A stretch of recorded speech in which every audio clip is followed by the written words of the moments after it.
Here's the story. I have been wanting to live in France ever since I was 13 years old and walked into my first French language class. I fell in love with the language, I fell in love with the culture, I fell in love with Europe in general, like most white kids do in the US, where they just like romanticize everything in Europe. Yes, that was me. Now, the thing is, I never got to do that. I never got to live in France, and it was a goal of mine for so many years, and I honestly thought I kind of missed out on that opportunity because I'm now 29, I'm married, I'm working, you know, I don't have kids, but still, like, I feel like a little tied down to California when my whole life I've been wanting to go to France for a long period of time. The reason my husband is so cool with this and so chill about it is because, well, for many, many reasons. The first one being this has been something I've wanted to do for forever, as well as the fact that now is really the right time, and I've been working towards this for quite a while, and I kind of realized several months ago that this summer would be the perfect time to do it. Unfortunately, there's a lot of stigma around a married person going off and doing their own thing while kind of like leaving the spouse at home. And I understand that. I understand that it's not normal for married people to live in different places.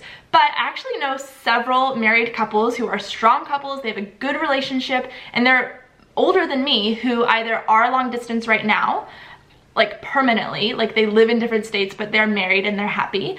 I know people who have done long distance before for a couple years at a time for career purposes, and I've known people who have done long-term intermittent long distance, so 6 months here and then 6 months overseas, 6 months here, 6 months overseas, and all of them seem to make it work, and all of them unfortunately receive criticism because it's just looked down upon, and people kind of frown upon it, which is really unfortunate and lame. And whenever I announce this to friends of mine or family of mine, hey, I'm going to France for the summer, half of them seem to get like super excited. They're like, wow, that's amazing, I'm so jealous, I wish I could go. And then half of them tend to like, they're really like nice, and you know, they smile, but they're like, but what about Eric? And they like get kind of confused because I understand it's unconventional. The truth is that Eric can't go.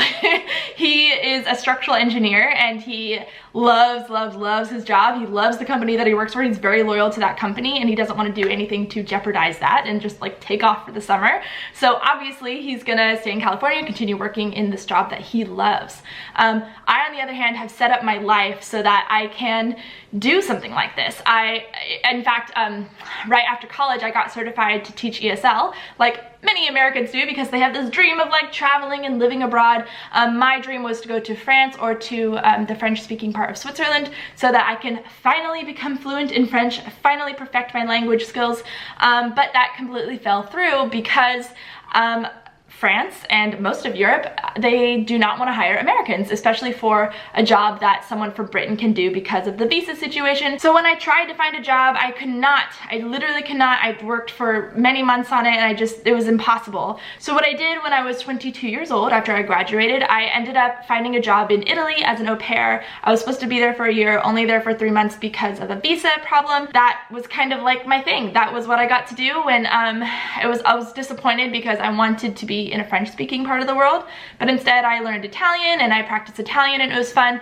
But I always kind of felt like I missed out and I missed my chance. Like that was the only time right after college, that was the only time I could go to Europe. Well, that's just bogus because I can go anytime I want to go.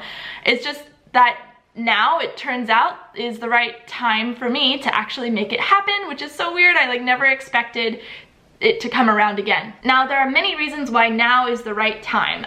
I have been kind of like putting the pieces into place for a while, and things just kind of presented themselves as good opportunities. The first one being I don't teach ESL anymore. I teach journalism for domestic students. When I was in ESL programs, they taught year-round. I never had summers off. So if I were to take a summer off of work to go to another country, I would be missing work. But now that I teach domestic students, I always have summers off. Another reason that I can go abroad is because I can make money while I'm there, because most of the work I do anyway, I do remotely. So I have writing gigs, I tutor, I have a podcast, and I do YouTube. I make silly videos for you guys. And so I just found myself in this place realizing, wait, I'm literally just sitting at my desk in California, and what am I gonna do in the summer?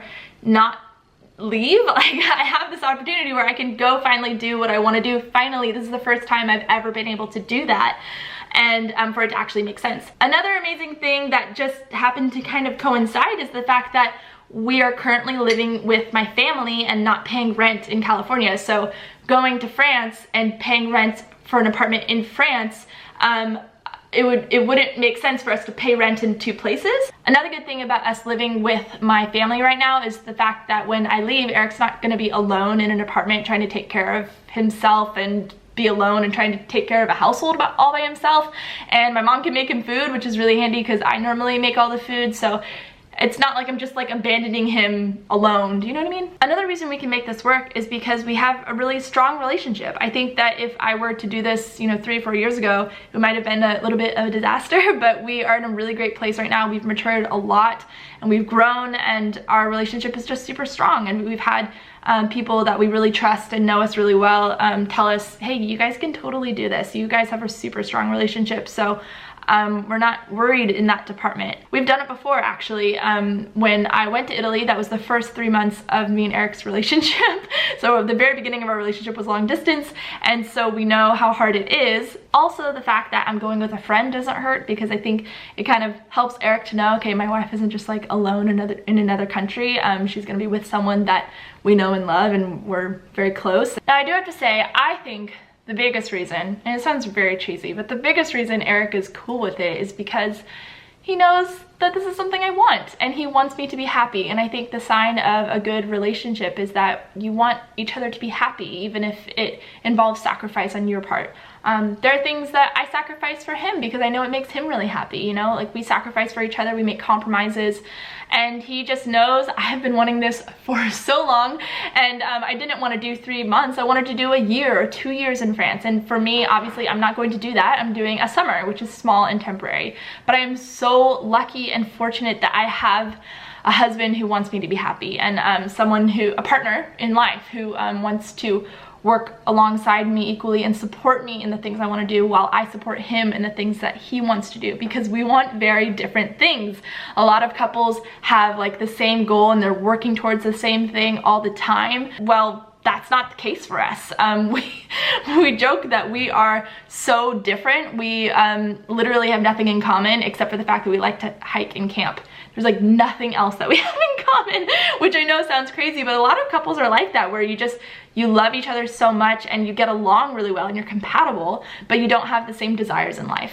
And when that happens, I think that you kind of have to let the other person experiment and let the other person go a little bit to do their thing, and not just be so attached to the hip all the time.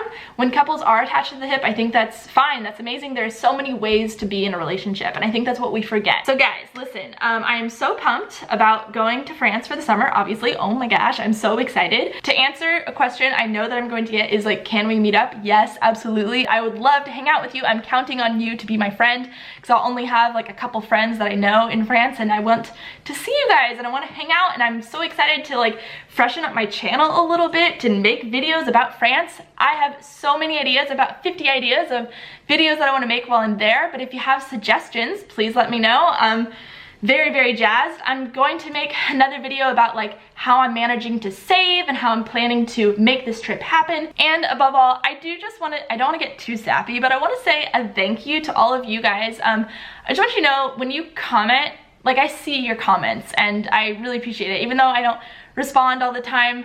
Thank you so much for your support. I love that I have this opportunity to make videos and about silly things that inspire me, and just entertain you guys and maybe inform you, and just kind of feel like we have like, you know, an internet relationship.